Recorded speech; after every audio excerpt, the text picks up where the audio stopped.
Hello friends, welcome to Dr. Osman's Edu Trends, Swing to Educational Trends.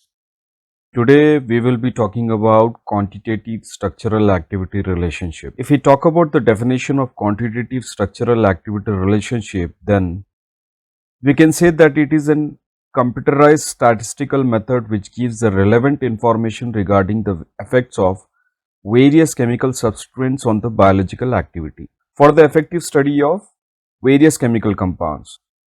Quantitative structural activity relationship utilizes certain parameters wherein each parameter is the representative for a particular chemical group. Now, it can be regarded as a technique that tries to predict the activity, reactivity, and the properties of an unknown set of molecules based on analysis of an equation connecting the structures of molecule to their respective measured activity and property. So, it is also a mathematical relationship in the form of an equation between the biological activity and the measurable physicochemical parameters. So, biological activity is equals to F, that is physicochemical property. Quantitative structural activity relationship helps in identifying and quantifying the physicochemical properties of a drug and to see whether any of these properties has an effect on the drug's biological activity. Now we all are aware of a term called structural activity relationship, and we got a term called quantitative structural activity relationship. Now what is the difference between these two? Structural activity relationship. In structural activity relationship, similar structures will have similar effects, more potency or improved side effects.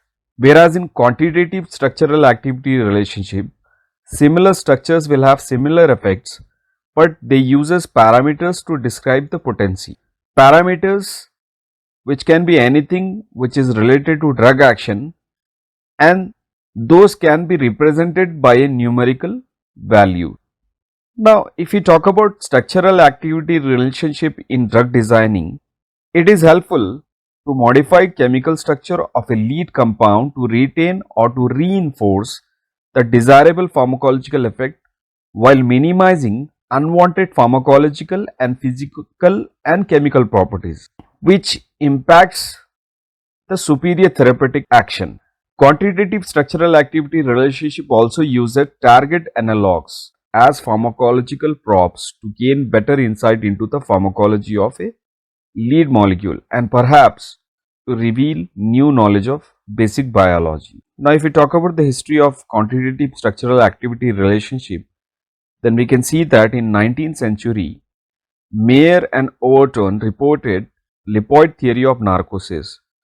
In 1930, Hammett he reported electronic sigma constant. Then later in 1964, Hans and Fujita they both reported quantitative structural activity relationship. In 1985, Andrews talked about affinity contributions of functional groups, and in 1988, Kramer he reported three-dimensional quantitative structural activity relationship.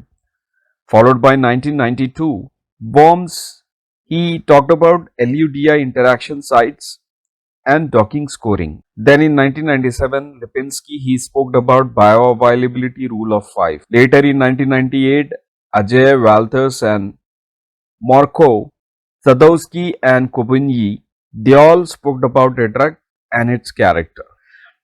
Now, moving on to the QSAR parameters, the parameters which are used in quantitative structural activity relationship is a measure of the potential of contribution of its group to a particular property of the parent drug. Now, if you talk about the various parameters which are used in QSAR studies, there are four parameters like hydrophobic or lipophilic parameters in which we will be studying about partition coefficient, sigma substitution constant and chromatographic parameter. Followed by second one is electronic parameters like Hammett constant. Moving on to the third, we have steric parameters like Taft constant, molar refractivity, Verloop steric parameter. And fourth one will be polarizability parameters like molar volume and paracore. Now if we talk about the hydrophobic parameters in detail, then we all will see that lipophilicity is a key physicochemical parameter linking solubility, membrane, permeability, and hence drug absorption and distribution with route and rate of clearance. It could be metabolic or renal.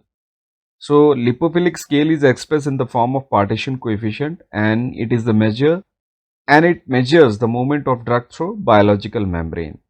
There are two parameters which are used to represent lipophilicity, namely the partition coefficient and lipophilic substitution constant. Now, as we all are aware that any drug, whatever we take, it has to pass through a number of biological membranes in order to reach its site of action. Consequently, organic and aqueous system partition coefficient is the obvious parameter which is used to measure the movement of drug through these membranes. Now, if we need to study the lipophilicity, we need to study these two parameters, partition coefficient and as well as substitution constant. So, partition coefficient, we also know that it is an important hydrophobic parameter which affects the biological action of the drug, and it can be called as a ratio of concentration of substrate in organic and aqueous phase of two compartment system under equilibrium constant. So we can say that partition coefficient equals to drug in organic phase divided by drug in aqueous phase. So high partition coefficient leads to high hydrophobicity. For easily ionizable drug, correlation must be made as follows, like partition coefficient equals to drug in organic phase divided by drug in aqueous phase, where alpha is the degree of ionization. Now, if we talk about the solvent system, now the accuracy of correlation of the drug activity with partition coefficient will depend on the solvent system used as a model for the membrane. Now, whenever we are designing a drug, we need to take a certain model which may act as a biological membrane. So, we are taking solvent system as pure water and buffer solutions as aqueous medium. Now, we use certain solvent systems like N-octanol we use for drugs which are absorbed in gastrointestinal tracts. It is like, whenever we are designing a drug, we need to first of all see their property, lipophilicity. So, before going for an actual administration, we first study. That's why, so we take certain solvent system like N-octanol is taken for the drugs which are absorbed in gastrointestinal tract. Less polar solvents like olive oil, so these can be taken for the drugs which crosses blood-brain barrier, and more polar solvents, chloroform, example, that can be taken for buccal absorption. Now let us talk about N-octanol or water system. Now we can see here N-octanol have long alkyl chain and polar hydroxyl group, so it is suitable model for lipid constituents of biological membrane. Now N-octanol is UV transparent and it will also has lower vapor pressure, allowing reproducible measurements. That's why we are taking N-octanol water system. For the compounds used, the nature of the relationship obtained depends on the range of partition coefficient values. In case of small range, by using regression analysis, it is a statistical method. The results may be expressed as a straight line equation. This equation marks an indication of a linear relationship between the partition coefficient of the drug and its activity. So now let us talk about that. Let us talk about the linear relationship between log P and log 1 by C, that is partition coefficient and concentration. C denotes concentration. Typically over a range of log P, example 1 to 4, a straight line is obtained, that is log 1 by C equals to K1 log P plus K2. If the graph is extended to very high log P values, then we get a parabolic curve, that is log 1 by C equals to K1 log P twice plus K2 log P plus K3. Now K1, K2, K3 are the constants which are determined by regression analysis. When P is small, dominated by log P term, and when P is large, log P squared dominates, so activity decreases. So you can see here two equations. The first equation, that is log 1 by C equals to K1 log P plus K2, is we are getting a linear graph, a straight line. Whereas in the second one, log 1 by C equals to K log P twice plus K2 log P plus K3, we are getting a parabolic, right? Parabolic. curve. So partition coefficient can be measured experimentally in shake flask method and high performance liquid chromatography. Now moving on to the second parameter in hydrophobic or lipophilic parameters, that is substituent constant or hydrophobic substituent constant. Now substituent constant is defined by Hans and its co-worker by the following equation, that is Px equals to log Px minus log Ph. Px and Ph actually represents the partition coefficients of a derivative and the parent molecule respectively. Now this is a substituent constant denoting the difference in hydrophobicity between a parent compound and a substituted analog, and it is usually replaced by more general molecular term, the log P of 1 octanol water partition coefficient, that is log K water or log P. Now example we have here is chlorobenzene. The value of N for the chloro group of chlorobenzene could be calculated from the P for chlorobenzene and benzene in the octanol water system and substituting the appropriate substituent value. Now substituent value for chlorine group, so that is pi Cl equals to log P C6H5Cl minus log P C6H6.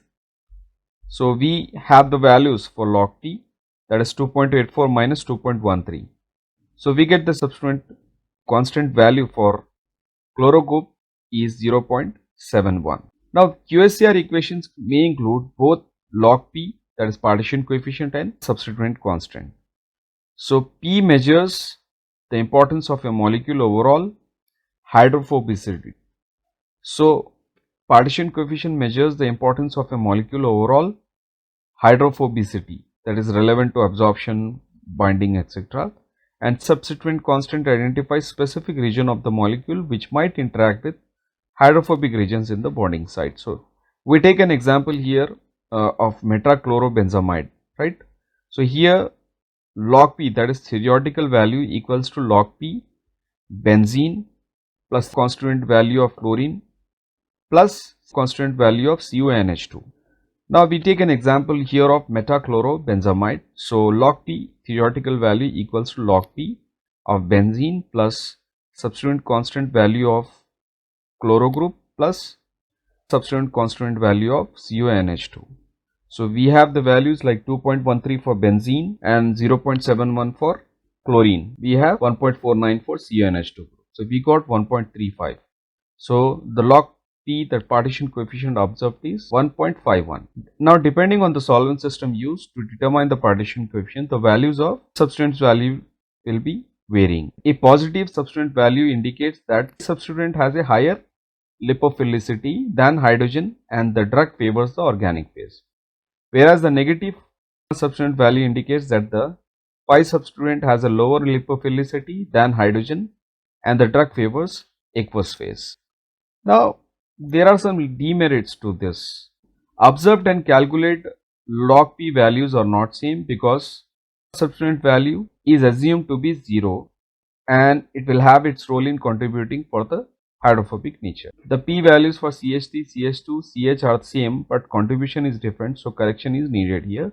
To overcome this correction, Recker, he is a scientist, so he proposed the application of hydrophobicity fragmentation constant as an absolute measure of lipophilicity of a substituent or a group. So log P equals to epsilon A1 F1. A1 is number of occurrence of fragments and F1 is the contribution. So he gave some values for all the fragments which could be aliphatic, aromatic or pi benzene, right? Recker constant we call them. So example here he took and he substituted the value log P equals to F benzene plus 3F CH2 plus aliphatic FCl. So we got the values as 3.537. Now moving on to the third parameter under lipophilic parameters or hydrophobic parameters. The lipophilicity of a compound can be calculated by chromatographic parameter, that is RM. When partition coefficient cannot be determined in solutions where the solubility of solute varies from one place to other place. Now this parameter is obtained from reverse phase thin layer chromatography.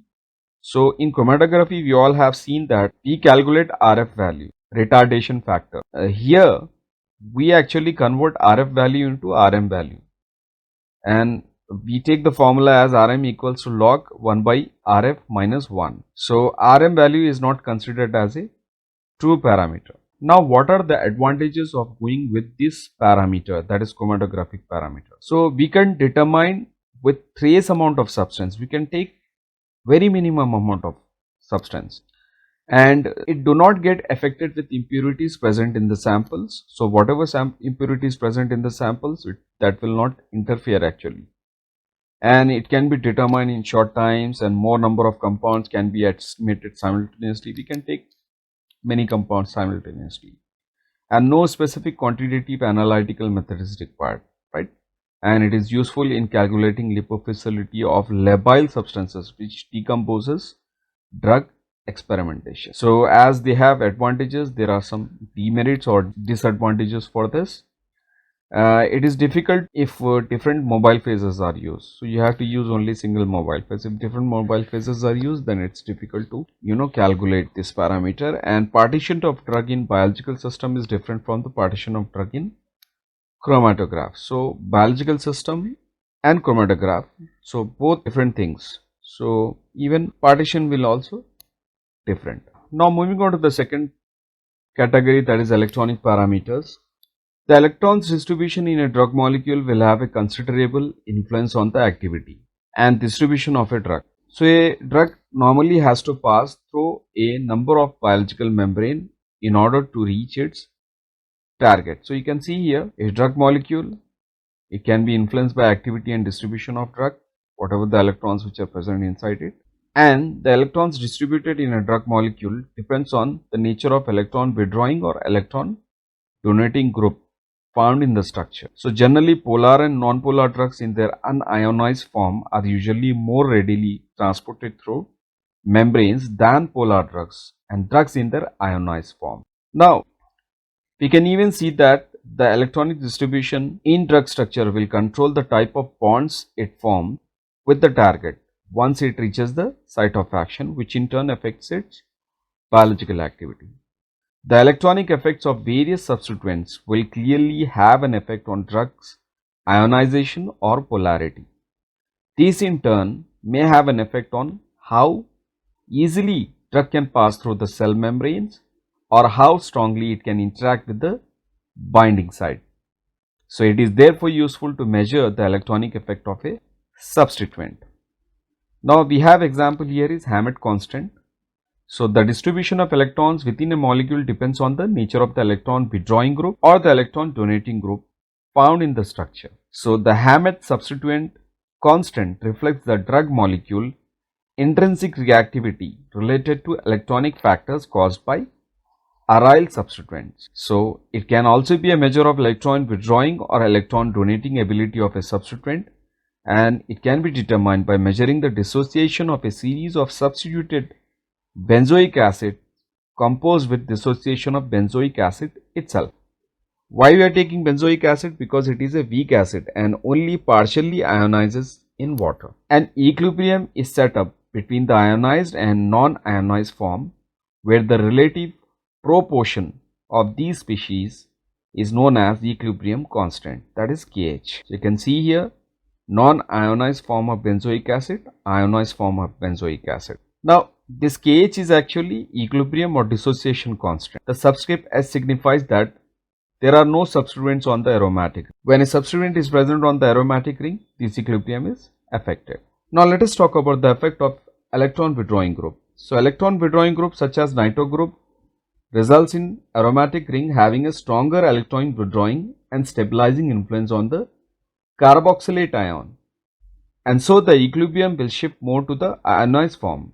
Therefore the substituted benzoic acid is a stronger acid and has a larger Kx value. And what is X here? X actually represents the substituent on the aromatic ring.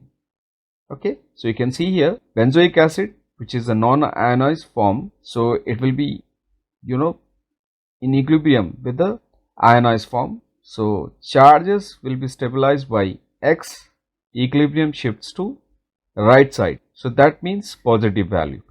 Now if you talk about the effect of electron donating group, Then if the substituent X is an electron donating group such as alkyl group for example, then the aromatic ring is less stable to stabilize the carboxylate ion. The equilibrium will be shifting to the left, indicating a weaker acid with a smaller Kx value, where X here is electron donating group, example methyl group. Got it? So the Hammett substituent constant for a particular substituent X is defined by the following equation, that is Hammett substituent constant equals to log Kx by Kh, where it can be remodified log Kx minus log Kh, then again it can be later again rewritten to pKh minus pKx, where X is the substituted moiety on the benzoic acid, H is an unsubstituted benzoic acid, Kx is the equilibrium constant of substituted benzoic acid, and Kah is the equilibrium constant of unsubstituted benzoic acid. The Hammett substituent constant takes into account both resonance and inductive effects also. Therefore, the value of Hammett constant for a particular substituent will depend on whether the substituent is meta or para. So, this can be indicated by the subscript meta, para. Example here we are taking is nitro substituent, that is nitro group attached to the main compound. So, we have the value is 0.78 for para and 0.71 for meta. So, the meta position, the electron withdrawing power is due to the inductive influence of the substituent, whereas in the para position, inductive and resonance both play a part. So, the Hammett constant for nitro substituent is more or greater. Now, most quantitative structural activity relationship studies start off by considering Hammett constant, and if there is more than one substituent, the Hammett constant values can be summed as epsilon sigma. The Hammett constant value depends on inductive and resonance effect. They can also be dependent on whether the substituent is meta or para. Ortho values are invalid due to steric effect. So, ortho values are invalid. So, we did not took ortho values into consideration. Why? Because ortho values are invalid due to steric factors. There are some steric factors if you are taking ortho group. So, Hammett substituent constant cannot be measured for ortho substituent, as such substituents will have an important steric as well as electronic effect. Now, moving on to the third category, that is steric parameter. Steric parameters are the measures of bulkiness of a group. It represents and it affects on the closeness of contact between the drug and the receptor site. So, it is much harder to quantitate. So, steric properties are more difficult to quantify than hydrophobic or electronic properties. So, you can see when drug is entering the lipophilic or you can say biological membrane and reaching the site of action, the bulk, the size and the shape of a drug will influence how easily it can approach and interact with a binding site. Now, there are three parameters under this category. Tap steric factor, that is an experimental value based on rate constant. Then molar refractivity, that is the measure of volume occupying or occupies by an atom or group, and the equation includes molecular weight, density and the index of the refraction.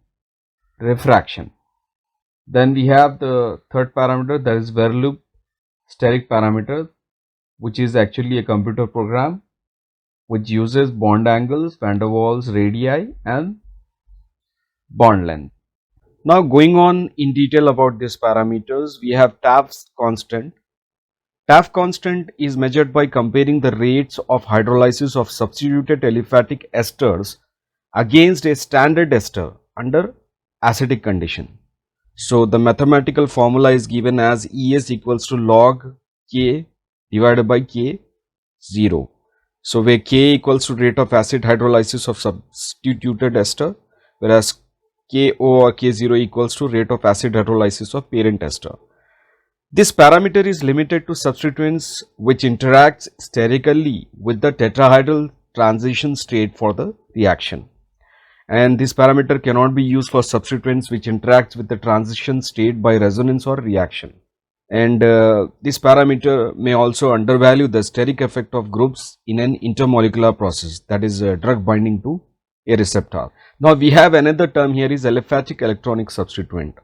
We need to talk about them. obtained experimentally by measuring the rates of hydrolysis of aliphatic esters. Hydrolysis rates measured under basic and acidic conditions. So you can see here basic conditions like rate affected by steric as well as electronic factors gives sigma 1 after correction for steric effect, whereas in acidic condition the rate is affected by steric factors only. Moving on to the second parameter, that is molar refractivity. Molar refractivity is the measure of the volume occupied by an atom or group. This is particularly significant if the substituent has pi electrons or lone pair of electrons. Equation includes the molecular weight, density and index of refraction. The mathematical formula is as follows: Mr equals to N2 minus 1 divided by N2 plus 2 plus molecular weight by density. Moving on to the third steric parameter, that is Verloop steric parameter. It is actually an approach to measuring the steric factor involved in computer program called sterimol. It calculates steric substituent values, that is Verloop steric parameter, from the standard bond angles, van der Waals, radii, bond length and possible conformations for the substituent. We have an example here is Verloop steric parameter for a carboxylic acid group. So here you can see in the figure we have taken carboxylic acid and we are seeing the Verloop parameter in carboxylic acid, where L equals to the length of the substituent and B1, B2, B3, B4 are the radii of the group in different dimensions. Now moving on to the fourth major category, that is polarizability parameters, the fourth type of parameters which are studied under quantitative structural activity relationship. We have first is molar volume denoted by Vm. The molar volume of a substance is the volume occupied by 1 mole of the substance at a given temperature and pressure. So Vm equals to molecular mass divided by density. Now another parameter, that is paracore. So it is a quantity related to surface tension, or it is a corrected molar volume for intermolecular attraction forces. It can be obtained by m fourth root of surface tension and volume of the compound. So the formula here it is given, you can see, where V equals to volume, surface tension, molecular weight and density. Now those were the parameters which were studied under quantitative structural activity relationship. Now let us know about the steps which are involved in QSAR studies. There are 4 major steps which are involved in the study of quantitative structural activity relationship. The first step is a series of biologically active analogues first must be selected, then later in second step the physicochemical parameters must be calculated, followed by step 3 is there is the correlation between the biological activity and the physicochemical parameters, and the fourth step is QSAR equation must be produced. Now to determine evaluation and validity of QSAR equation, step 3 and 4 involve statistics. So we can generally tabulate the formula, general form of QSAR equation as follows: minus log C equals to A pi plus B sigma plus C epsilon plus E, where C equals to concentration of the drug essential to produce specific biological response, pi equals to hydrophobic constant, sigma equals to Hammett constant, epsilon equals to Taft steric constant, and A, B, C, E are the constants. Now moving on to QSAR models. We have nearly 7 QSAR models which are supposed to be considered or studied in QSAR. The first one is Hans analysis, which is also called as extra thermodynamic approach or linear free energy model. Then second is Free-Wilson model. Third is mixed approach. Fourth is statistical methods. In that we have discriminant analysis, we have principal components and factor analysis, we have cluster significant analysis. Then the fifth major model is minimal topological difference method. Then sixth we have molecular orbital method, and seventh is top list decision tree. Let us talk in detail about them. The first is Hans analysis or the extra thermodynamic approach, and this is very important from examination point of view. So the first application of QSAR is attributed to Hans in 1969, who developed an equation that is related to biological activity to a certain electronic characteristics and the hydrophobicity of a set of structures. So based on Hans' approach, the drug action could be divided into two stages. The first is the transport of drug and second is the binding of drug. Now each of these stage depends upon the physical and chemical properties of the drug. Usually relate biological activity to the most commonly used physicochemical properties like partition coefficient, or you have Hammett constant, or you have steric factors. Okay. So if the range of hydrophobicity values are in limited range to a small range, then the equation will be linear. Linear means it could be straight line, okay, in the graph. If the log p, the partition values are spread over a large range, then the equation will be parabolic. Okay. The constant k1 to k5 are determined by computer software in order to get the best fitting equation. Not all the parameters will be significant.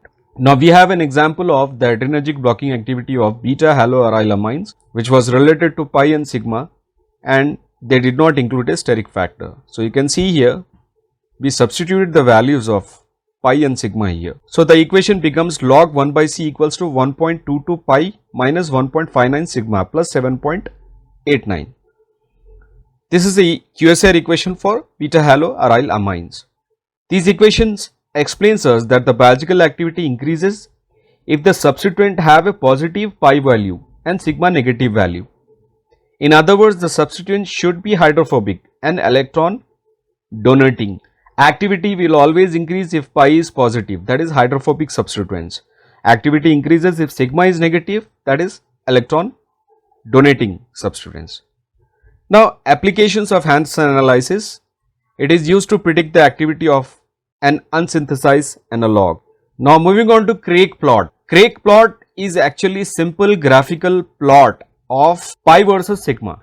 The y-axis is the value of the sigma factor and the x-axis is the value of pi factor. Such a plot is known as Craig plot. The plot shows clearly that there is no overall relationship between sigma and pi. The various substituents are scattered around all the four quadrants of the plot. Now let me remind you that pi here is substitution constant, which is a hydrophobic parameter, whereas sigma is an electronic parameter which is also called as Hammett constant. So pi is substitution constant, whereas sigma is a Hammett constant. So you can see in the plot at a glance, it is possible to tell which substituent have positive, negative, sigma and pi parameters and which substituent have one positive and one negative parameter. It is easy to observe which substituent have similar pi values, example the bromo, ethyl, trifluoromethyl sulfonyl groups, which are all approximately on the same vertical line on the plot. In theory, these groups could be interchangeable on drugs where the principal factor affecting biological activity is the pi factor. Similarly, groups which form a horizontal line can be identified as being isoelectronic or having similar sigma values. Example chloro, bromo or CO2H or iodine. Now let us talk about the advantages of Craig plot. The Craig plot here is useful in planning which substituent from each quadrant can be taken in order to derive the most accurate equation involving pi and sigma. Example here is halogen substituents, which are useful representatives of substituents with increased hydrophobicity and electron withdrawing property, that is positive pi, positive sigma. Whereas an alcoholic or hydroxyl substituent has more hydrophilic and electron donating properties, that is negative pi value and negative sigma. Alkyl groups are the examples of substituents with positive pi and negative sigma, whereas acyl groups have negative pi plus positive values. Once the Hans equation has been derived, it will show whether pi or sigma should be negative or positive in order to get good biological activity. Further developments would then concentrate on substituents from the relevant quadrants. Example, if the equations show that positive pi and positive sigma values are important or necessary, then further substituents should only be taken from the top right quadrant. Now here drug design involves the development of analogs and prodrugs by some chemical modifications from the lead molecule or from a parent compound by modifying the carbon substituents. Analogs can also be synthesized by changing the position of the substituent groups Example, we have synthesis of trans diethyl stilbestrol by modification of estradiol produced before estrogenic activity than the latter one. Moving on to the second model, that is free Wilson analysis. So free Wilson model is also known as mathematical model or additivity model or de novo approach. The free Wilson approach is truly a structural activity based methodology in which the biological activity of the parent structure is measured and compared with the activity of analogues bearing different substituents. The method of Free and Wilson is based upon an additive mathematical model in which a particular substituent in a specific position is assumed to make an additive and constant contribution to biological activity of a molecule. This method is based on assumption that the introduction of a particular substituent at a particular molecular position always leads to quantitatively similar effect on the biological potency of the whole molecule, and expressed by the equation as Ba equals to epsilon Ai into I plus mu, where Ba is the biological activity, mu is the activity contribution of reference compound, Ai is the biological activity, group contribution of substituents x1, x2, x3, xi in the different positions P of the compound, and xi denotes the presence, that is xi equals to 1, or absence xi equals to 0 of particular structural fragment.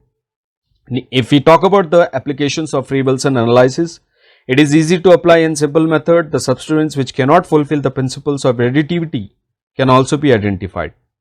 Effective when substituent constant are not available. Now talking about the mixed approach. Mixed approach was put forward by Kobeni by combining Hans and free Wilson model. The application of both the models is widened. Mixed approach gained the importance in quantitative description of number of structurally diverse data sets. Here, possible interactions between free Wilson parameters and physicochemical properties of substituents can be found. There is no need to develop symmetry equation. So, we got an equation here, log 1 by C equals to epsilon Aij plus epsilon Kj sigma j plus K. So, here we got a mathematical equation, you can see on the screen. So, we have Kj equals to coefficient of physicochemical parameters, we have epsilon Aij equals to free Wilson substituent, and we have pi, sigma and steric parameter Es contributions of parent skeleton. Now moving on to the fourth main method to study QSAR is like statistical method, and in that we again have three sub methods to study QSAR. In that the first one is discriminant analysis. So this is actually a statistical model which was proposed by von Martin in 1974, and this method actually includes exploration of significance of correlations and a crude activity parameter whose values are 1 or 0 depending on the presence or absence of specified molecular feature. The parameters like pi, sigma, etc. of 20 congeneric compounds are plotted based on their activity contributions. So out of 20 compounds, there are 3 compounds which are misclassified, and the approximate value of both type of compounds were evaluated or calculated as group which are active. The pi value will be 2.13 plus or minus 1.029, whereas sigma will be minus 1.16 plus or minus 0.813, whereas for inactive pi values will be minus 1.613 plus or minus 0.289, whereas for sigma it is minus 1.153 plus or minus 0.618. So using this specialized computer program, classification functions are derived. For first group, log Ba equals to minus 2.89 sigma plus 1.33 pi minus 1.54, and for the second group, log Ba equals to minus 10.16 sigma minus 1.47 pi minus 3.89. So by using regression analysis, the above equations are solved. There is a possibility that the misclassified drug may be act as an active than predicted based on the in vivo metabolism to active compounds. So the uses of this method is this method is useful in structural activity relationship analysis by applying crude data to non-linear potency scale, and it is also used in predictive technique for both explanatory data and crude data. Now moving on to the second sub method of statistical method is principal component analysis. The principal component, they are correlated with molecular properties in order to evaluate their significance. The relationship between various properties are studied here by principal component analysis model by observing a series of observation, and correlation matrix is calculated in the beginning as a part of its first step in order to estimate degree of relationship between variables.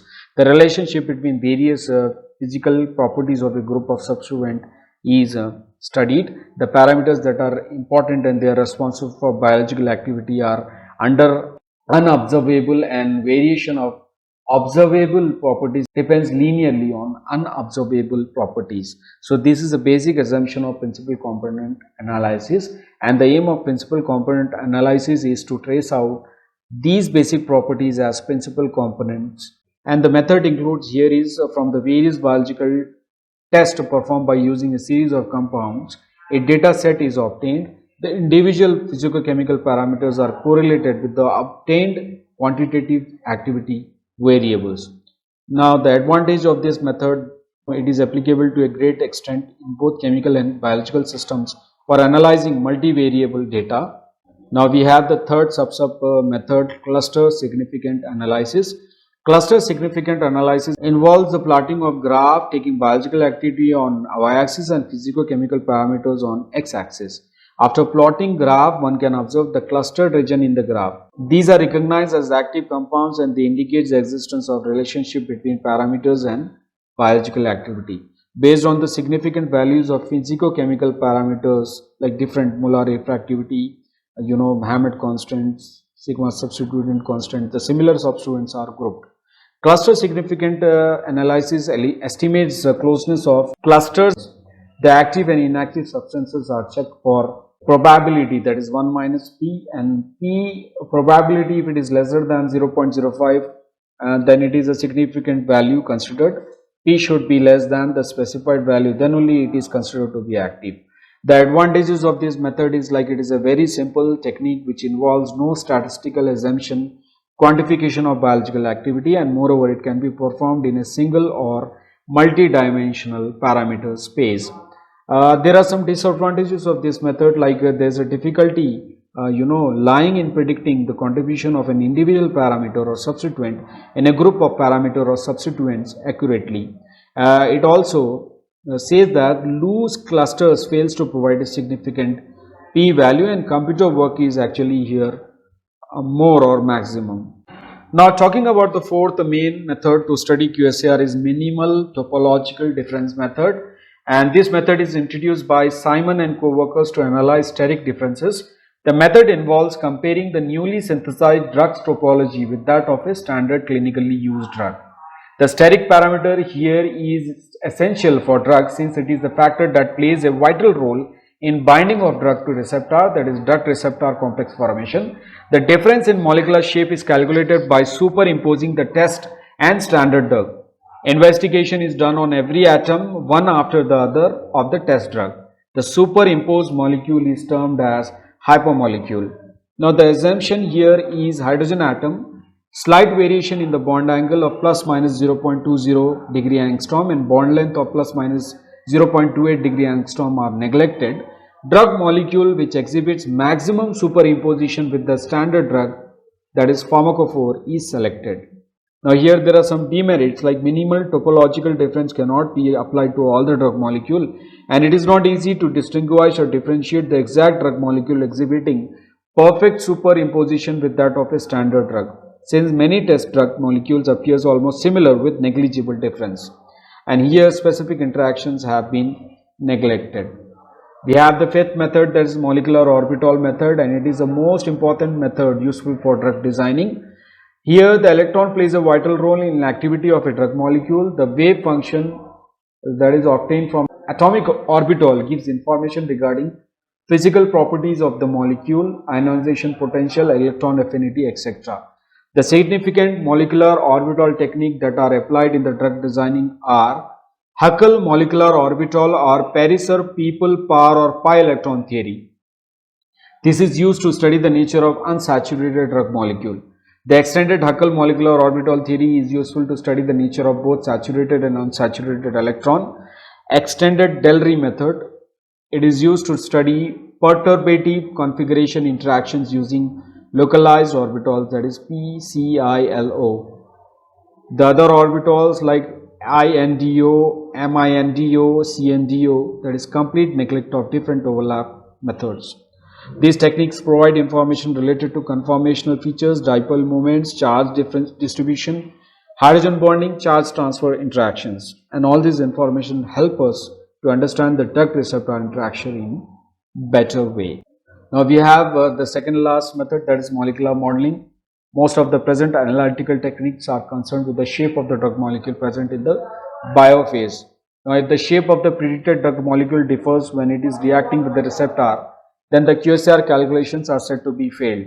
So the molecular modeling overcomes this defect in predicting various conformation effects. It is concerned with conformational changes and helps that a drug molecule undergoes. Molecular modeling increases the probability to generate active and site-specific analogs. Now, molecular modeling can be defined as a technique that applies computer drug designing, three-dimensional molecular structures, computational or conformational analysis in order to correlate physicochemical properties or parameters with biological activity. Now we have the last method to study QSAR, that is top-list decision tree methods. We all are aware that the synthesis of number of drug analogs consumes lots of time and money, and to save the time and money, an alternative method has to be looked for. Top-list scheme is useful to produce minimum number of analogs within short span of time that are biologically more active. Top-list method is actually an organized flow chart. It is neither a mathematical model nor a statistical method. It involves no computerized work. This method involves synthesis of 6 to 12 compounds, and they are subjected to regression analysis in order to find out the influence of various parameters on the ability of the drug. Thus, the substituent which are of desired character can be chosen, and top-list scheme, or you can say the flow chart, is for two types of substituent: aromatic substituents and aliphatic side chain substituents. Now, if you talk about the assumptions here is like the lead nucleus must possess a monosubstituted aromatic ring. The analog first prepared must be para-chloro, since its synthesis is easy and it is easy to check the biological activity based on lipophilicity. A chloro analog synthesized is subjected to biological activity measurements, and three possible actions can be noticed. It may exhibit higher activity, it may exhibit equal activity, it may even exhibit lesser activity. So this completes quantitative structural activity relationship studies. Thank you. Top-list method is actually an organized flow chart. It is neither a mathematical model nor a statistical method. It involves no computerized work. This method involves synthesis of 6 to 12 compounds, and they are subjected to regression analysis in order to find out the influence of various parameters on the ability of the drug. Thus, the substituent which are of desired character can be chosen, and top-list scheme, or you can say the flow chart, is for two types of substituent: aromatic substituents and aliphatic side chain substituents. Now, if you talk about the assumptions here is like the lead nucleus must possess a monosubstituted aromatic ring. The analog first prepared must be para-chloro, since its synthesis is easy and it is easy to check the biological activity based on lipophilicity. A chloro analog synthesized is subjected to biological activity measurements, and three possible actions can be noticed. It may exhibit higher activity, it may exhibit equal activity, it may even exhibit lesser activity. So this completes quantitative structural activity relationship studies. Thank you.